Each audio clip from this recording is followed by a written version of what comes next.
Nek kowe karep rene. Kok bawa keris-keris, Mas? kowe siap dadi mayit. Mayit. Nek kowe ben dadi mayit, ayo ya Sepono Parno. Sik to.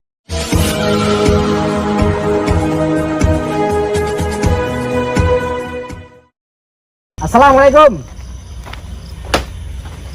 Apa Mbak, jangan mukul-mukul, gebrak-gebrak. Saya kan assalamualaikum, Mbak. Kowe wani-wani rene. Lu sampean ngundang kok, ya saya berani lah. Aksi Gus Nur Samsun malam ini adalah mendatangi Mbah Parno, seorang dukun santet yang mengundangnya untuk datang ke rumahnya. Namun ketika Gus Nur Samsun sudah datang, ternyata dukun Parno langsung marah-marah kepadanya, dan dia tidak hendak basa-basi lagi dengan Gus Nur Samsun. Tetapi Gus Nur Samsun mencoba untuk meredakan kemarahan dari dukun Parno itu. Gus Nur Samsun kemudian mencoba untuk berkata, apa sebenarnya tujuan dari dukun Parno, sehingga dia mengundangnya. Dan mengapa dia langsung marah-marah, padahal dia datang dengan tujuan baik-baik. Dukun itu kemudian bercerita, bahwa dia sering mendengar cerita tentang sepak terjang Gus Nur Samsun yang sering mendatangi para dukun santet.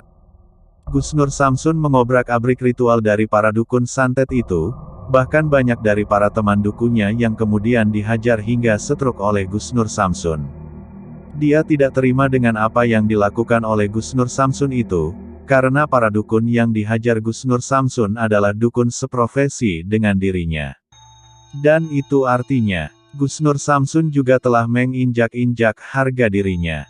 Apalagi ketika ada teman dukunnya yang datang kepadanya. Dia menunjukkan video gerebek dukun yang diupload di channel YouTube-nya. Dan pada saat itulah darah dukunnya semakin mendidih.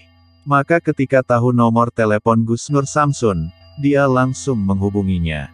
Dia ingin menghajar Gus Nur Samsun, dan membalaskan dendam dari sakit yang diderita oleh para teman dukunnya. Nek kowe karep rene. Kok bawa keris-keris, Mbak? Kowe siap dadi mayit. Ya. Mayit. Nek kowe ben dadi mayit, ayo ya Sepono Parno. Sik to, Mbak, slow, Mbak.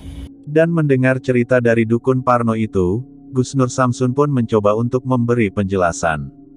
Gus Nur Samsun mencari-cari alasan, bahwa sebenarnya konten yang diupload di channel YouTube-nya itu adalah hanyalah sebuah settingan. Maka hendaknya dukun Parno tidak marah dengan apa yang dia lakukan itu, karena dia sekedar untuk mencari penghasilan saja. Tetapi ternyata dukun Parno tidak percaya dengan alasan yang dibuat oleh Gus Nur Samsun itu. Dia berkata, bahwa dia telah melihat teman dukunnya yang dibuat stroke oleh Gus Nur Samsun, dan juga banyak teman dukunnya yang lain yang bercerita tentang kelakuan Gus Nur Samsun itu. Maka karena itulah dia ingin segera membalaskan dendam, dan ingin segera menghajar Gus Nur Samsun. Sombong musuh do langit kowe. Itu semua Kowe wani rene berarti kowe arep ngeterni nyawamu dhewe. Tak desene mayit kowe bengi iki. Marah dukun Parno sudah tidak bisa ditahan lagi. Maka dia pun segera mengeluarkan keris pusakanya, untuk menyerang dan menghajar Gus Nur Samsun. Tetapi Gus Nur Samsun sudah bersiap dengan semua serangan dari dukun Parno itu, sehingga pertarungan yang sengit pun tidak bisa terelakkan lagi. Dukun Parno terus berusaha menyerang, tetapi serangan itu selalu bisa dipatahkan oleh Gus Nur Samsun. Bahkan ketika Gus Nur Samsun berbalik menyerang, tubuh dukun Parno kemudian terjungkal ke belakang. Dan pada saat keris sang dukun terlepas, Gus Nur Samsun kemudian segera mengambil keris itu. Gus Nur Samsun berusaha untuk menguasai jin yang menguasai keris itu. Dan setelah itu, keris itu gunakan untuk menyerang pemiliknya. Oh. Tibakne kowe tarah ya sekti tenan wele. Oh, pantesan sombongmu sundul langit. Dukun Parno masih terus berusaha untuk menyerang. Akan tetapi serangan itu kembali mental menyerang dukun Parno, sehingga sang dukun kembali roboh berkalang tanah. Dan di saat itulah Gus Nur Samsun kemudian ingin bermain-main. Gus Nur Samsun kemudian mengeluarkan ilmu ajaibnya. Gus Nur Samsun menggunakan ilmu menghilang, sehingga dukun Parno tidak bisa melihatnya. Jingan, paling ilang. Nih. Dukun Parno terlihat sangat kebingungan, dan dia berusaha mencari-cari keberadaan Gus Nur Samsun. Dan di saat itulah Gus Nur Samsun kemudian mengerjainya. Dia menggerak-gerakkan pohon dan daun-daunan di sekitar itu, sehingga Dukun Parno berusaha menangkapnya di tempat itu. Gus Nur Samsun juga menyentuh telinganya, menyentuh punggung kepalanya, bahkan sampai ingin melepaskan tali pinggang yang mengikat celananya. Bahkan ketika Gus Nur Samsun memukul-mukul dipan bambu di tempat itu, Dukun Parno juga kemudian mendekatinya. Dia mengangkat dipan bambu itu, kemudian dia melemparkan dipan itu ke arah di mana menurutnya Gus Nur Samsun berada. Tidak hanya itu saja, dipan itu diangkat, diputar, dan kemudian dibantingnya.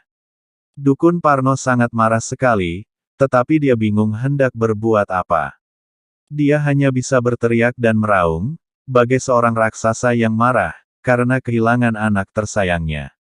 Dan setelah Gus Nur Samsun puas mengerjai Dukun Parno, kemudian Gus Nur Samsun ingin segera menghabisi dukun itu. Maka bersiaplah Gus Nur Samsun untuk mengeluarkan ilmu pamungkasnya. Maka setelah pamungkas itu menghantam tubuh Dukun Parno, tubuh itu langsung tumbang tersungkur berkalang tanah. Dan setelah tubuh itu tumbang, Gus Nur Samsun kemudian segera mencabut ilmu dari dukun itu. Dan tidak hanya itu saja. Tubuh dukun itu kemudian dibuat setruk dan tak berdaya. Maka habislah riwayat dari Dukun Parno, dukun raksasa yang sok merasa hebat itu.